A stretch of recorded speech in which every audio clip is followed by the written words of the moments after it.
On this situation at the Capitol, on lockdown after reports that a car smashed into a barrier at the Capitol complex. Police say at least 2 officers were injured.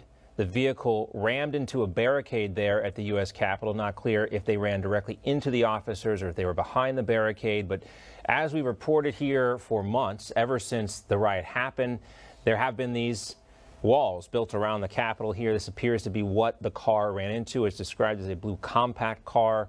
We're also told 3 people have been transported from the scene. One of those people is the suspect. That person is in police custody right now. You can see some new video we have too of the scene. You can see this video shot out of a window looking down. This looks to be the east side of the Capitol here on Independence Avenue. There were also reports of a helicopter landing there, perhaps to transport one of the injured folks away from the scene. You see, actually, if you could look at that video that we just saw there, we saw folks being loaded into the back of an ambulance. We reported earlier that 2 people were transported from the scene on the stretcher, another person taken in an ambulance. I guess one of those folks is believed to be the suspect. The other 2 people who have been injured are Capitol police officers. Again, a car has smashed into a barricade just outside the U.S. Capitol there in Washington, D.C. Looks like a beautiful spring day, but a very serious situation on the scene. Of course, everyone has been concerned about Capitol Hill security and the safety of our members of Congress there ever since the riot. We're going to check now with Emerald Robinson, who's live in Washington, D.C. Emerald, anything new that you're hearing about this? Well, look, I've been talking to some staffers, particularly on the Senate side of the Capitol, closer to where this happened. That was the side that just opened up over the weekend. Now, they're being told that they need to stay inside. They're still on lockdown, but they can move about within the building, but if they go outside to take cover. But it doesn't sound like there's necessarily, as we know right now, more of a threat. As you said, another person is being transported. There's a lot of speculation going on right now about exactly what happened, any potential weapons, but still waiting to get more details. And Emerald, I just want to say we appreciate your hustle here for folks at home. Emerald literally ran downstairs to get some more information and ran back to get to our shot. So she's breathing a little heavy. But, you know, it's a beautiful day, it looks like, in Washington. It's okay. You don't have to apologize, Emerald. That's part of the job. But it looks like a beautiful day in Washington, D.C., but we can see the wind blowing as well. But you mentioned this is right where they had just taken down the barriers for the Capitol there on the Senate side? Yeah, they just sort of opened it up a little bit more. As you know, most everything had been barricaded off since January 6th. It had been almost a veritable fortress, and they had finally started to loosen it up a little bit. When this happened today, the staffers I talked to were upset that this is happening, you know, feeling that this will probably again lead to tighter security measures at the Capitol. Yeah, and again, we don't know if this is connected, an accident. This is not the first time something like this has happened.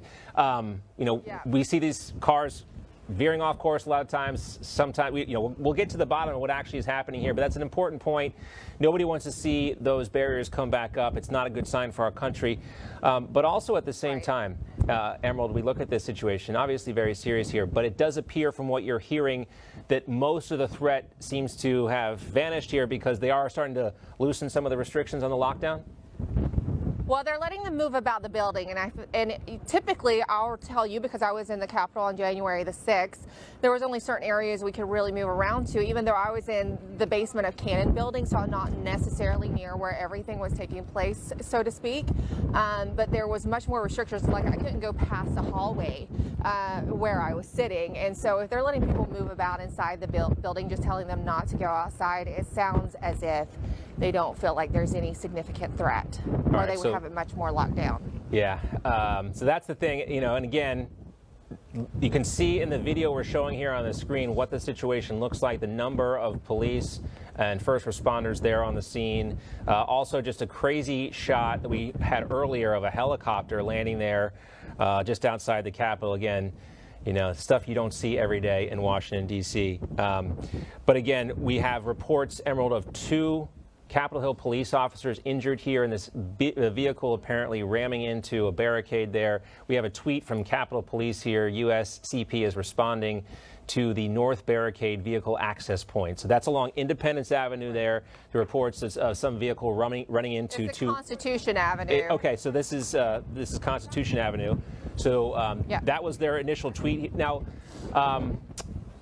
there were also reports, Emerald, of gunshots too. Do you know anything about that? So what one of the Senate staffers told me, and again, this is coming from Senate staffers, so not the U.S. Capitol Police, is that what they have heard within the building is that one of the suspect might have had a knife and might have been shot by Capitol Police. But again, that's not coming directly from U.S. Capitol Police. This is what some of the staffers are hearing within the building. There are some AP wire reports here that I'm seeing that do indicate that gunshots may have been fired. But again, these reports are very early. It's late-breaking stuff here. Emerald's working very hard. They call them breathless reports for a reason sometimes, because reporters literally run to these shots, as Emerald just did. She's getting more information, of course. We will continue to follow this here on Newsmax TV. We'll have more coming up for you on American Agenda at 1 p.m. We'll let Emerald get back to it and get some more information so she can do some more reporting on that. We'll have this situation